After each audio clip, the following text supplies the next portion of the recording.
Hello, everybody, boys and girls, men and women, LGBTQI, transgender, whoever may be listening. Welcome to another edition of Julia's Novelty Bloomers. Right, okay. Last time I was talking about great shows to watch, wasn't I? I was talking about Coronation Street, for anybody who managed to catch what I was saying. Well, here's another great show, Casualty. It's brilliant, isn't it? It's a pessimist's paradise. I mean, you just sit back and you wait for stuff to go wrong, don't you? And of course it means you can play that game, can't you? You know, guess the accident, right? Well, that old man in the Ford Focus is driving on the wrong side of the road and he's slumped down in his seat and his varifocals have slipped. Yeah? So wait for it. A cyclist comes out of nowhere. Because they always come out of nowhere, don't they, cyclists? It's like, really, you see, I think they were characters who were killed in previous episodes in RTA, and they're just ghosts. So get me, RTA, down with the paramedics. So, what do we think? Massive pile-up, lorries pirouetting in the air, people screaming, steam coming out of the top of people's heads. Nope.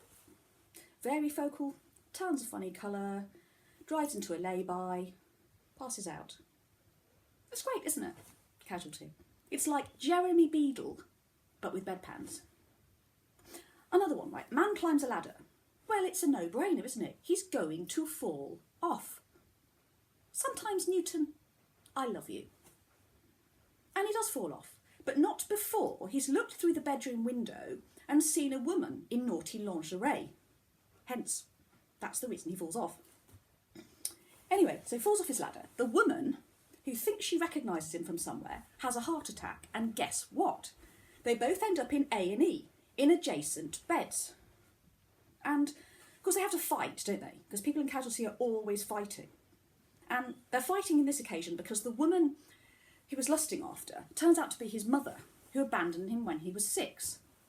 And then, in order to break up the fight, in comes Charlie Fairhead to break them up. Although he doesn't actually do anything. He's like the Edward Woodward of the NHS, isn't he? He just stands there, a grey wall of calm. He doesn't even say, now stop it. He's actually been dead, you know, for about 20 years.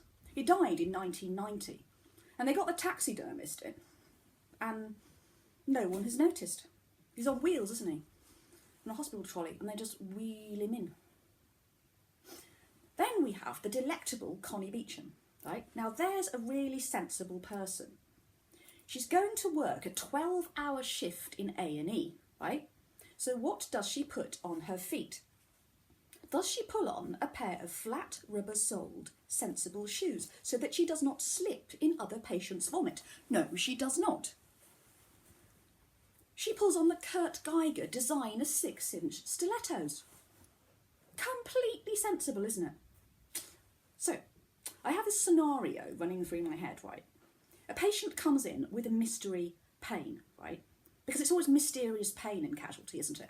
Because after you've played Guess the Accident, you can play Guess the Illness, can't you? And they always come in with a troubling pain, don't they? And end up being diagnosed with a terminal illness, which has no connection whatsoever to the terminal pain. Sorry, the pain. Anyway, patient collapses. Connie Beecham, running to another patient, slides in some vomit, treads on said patient, her stiletto pierces the patient's duodenum. See, there's a nice, complicated medical word, duodenum, isn't it? Duodenum. Duodenum. Pronounce it the right way and you have a live pop band. Anyway, Connie then has to perform an 8-hour operation standing on one leg in order to remove her stiletto from said patient's duodenum. Because it would have been sensible to remove her other shoe. But no, Connie Beecham, not sensible. Or maybe she was just trying to fit in a bit of Pilates. Thank you for listening to another edition of Julia's Novelty Bloomers. Catch you soon. Bye-bye.